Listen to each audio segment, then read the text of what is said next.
So today I want to talk about Tim Walz, the vice presidential nominee that Harris chose. And the funny thing is, I didn't honestly know much about him before he was, in the short list for vice presidential candidates. Honestly, I would have thought it would have been between, well, actually, before, I thought, Josh Shapiro was the number one pick because it made sense, because he's a very popular governor of Pennsylvania. And Pennsylvania is a state that Democrats essentially need. But with all the stuff that was coming out about assault allegations and obviously the whole Israel-Palestine thing, a lot of his comments have come out, have surfaced about him being pretty much staunchly pro-Israel. And that's just not going to fly with the Democratic base. They are very anti-Israel, especially the younger voters. You're not going to get support, and it's going to cause a lot of discourse in the Democratic Party. When the party is so unified behind Harris right now, you can't run that risk. I thought Mark Kelly would have been the strongest pick then if it wasn't Shapiro, because he seems like someone that's going to attract moderate voters, and Harris is someone that's already galvanized the progressive base, the progressive wing of the Democratic Party, because if you look at her voting record in the Senate, she was even more to the left than Bernie Sanders was, if you look just straight off her voting record in the Senate. So she's a very progressive candidate. To go with another progressive in Tim Walz, I was actually surprised. I thought you'd try to go and appeal to more of the Trump-type voter and go for someone like an Andy Beshear, who's a very popular governor in a deep red state, and also Josh Shapiro, who would make you more likely to win Pennsylvania. Tim Walz is someone that most people don't even know. They did a poll before he was selected as the vice presidential nominee, and it said something like, I think it was an NPR poll. I don't know what poll it was. But it said 71% of people never even heard of him before. And yeah, that makes sense, because the 29% are people who are just so politically involved and know who every governor of every state is. And they're just so interested in politics, or they're people who are really progressive, because Tim Walz is very popular among the I don't want to use the word far left, because it's just kind of just a blanket statement that doesn't really actually mean anything. But, he is to the left, and he is progressive. He's the Bernie Sanders type of the Democratic Party. And I guess they want to bring in some blue collar, Rust Belt energy into the ticket, because that is, a big problem that Democrats have been facing, is the Rust Belt, losing it potentially. And even Minnesota, even though it hasn't gone for Republicans since Nixon in 1972, Minnesota is a state that very much is in play this election. So I guess it's a smart pick. Honestly, it makes more sense than Trump choosing J.D. Vance, because you choose a senator from Ohio, which is a much less competitive state than Minnesota is. I think it's who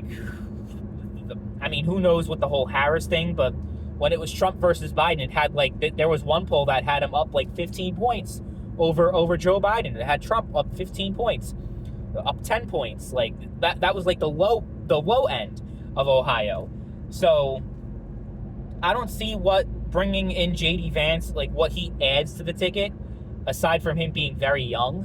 But being young doesn't necessarily mean that you know what you're talking about, and that you're good, because a lot of people are honestly getting Dan Quayle, Sarah Palin vibes out of J.D. Vance. This guy's fucking dumb.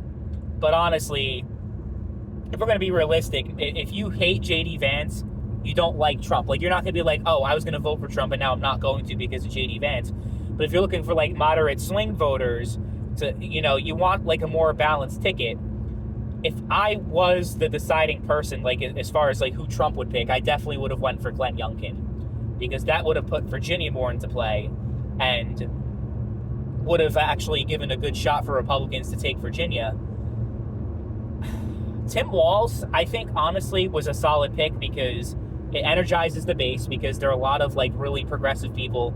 I was looking at the Destiny, the Vaush, and all these left-wing subreddits, and they were really fucking pumped up. They love Tim Walz. They fucking love that man, because they see him as a genuine person, not your average politician.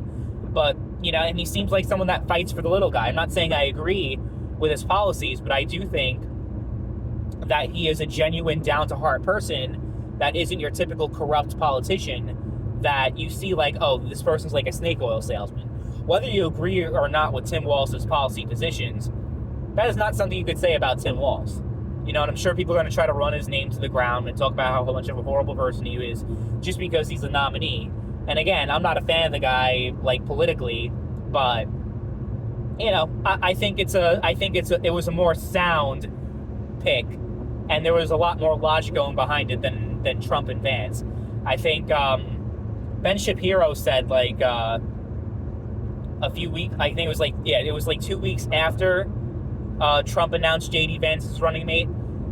Ben Shapiro was like, if Trump could go back 2 weeks and re-pick his nominee for vice president, would he go with J.D. Vance again? Ben Shapiro was like, hell no, he would not. And I think that's definitely true. I don't know if J.D. Vance is necessarily going to cost Trump the election, and I don't necessarily think that Tim Walz is going to be the deciding factor of the election, but it's very interesting nonetheless. I am interested. I actually will tune into a Vance versus Walz debate and see how that plays out, because I think that'll be very interesting to watch. And, you know, with to be fair, I mean, maybe not necessarily with Harris. I think Tim Walz is about 10 years older than Harris, but with Trump, he's 78 years, like Harris is only 60. Trump is 78 years old. I think the vice presidential, you know, who the vice president is may have more of an effect with Trump, because, look, I'm a fan of Trump, and I obviously don't want anything bad to happen against him. I hope he's in good health. I hope he remains in good health. Right now, he seems good. Definitely better than even Biden in 2020, never mind 2024. But there's a realistic chance, a more than zero chance, that he is not going to serve the entire 4-year term if he is reelected. So there is more weight on J.D. Vance and whether or not, like people deciding to vote for Trump or not. You have to factor that in as well. So, yeah, I have to give a win I have to give a win, even though I'm not a fan of Harris, and I really, really hope she gets her ass fucking destroyed. Well, that doesn't sound right. I hope she loses in a fucking landslide. I hope she gets just annihilated in the election and is humiliated and is just gone from politics forever, right? I hope all of that, but at the same time, if you're going to look at it objectively, you have to say, yeah, her and her team did a much better job at handling the vice presidential pick than Trump did, and that's just a fact.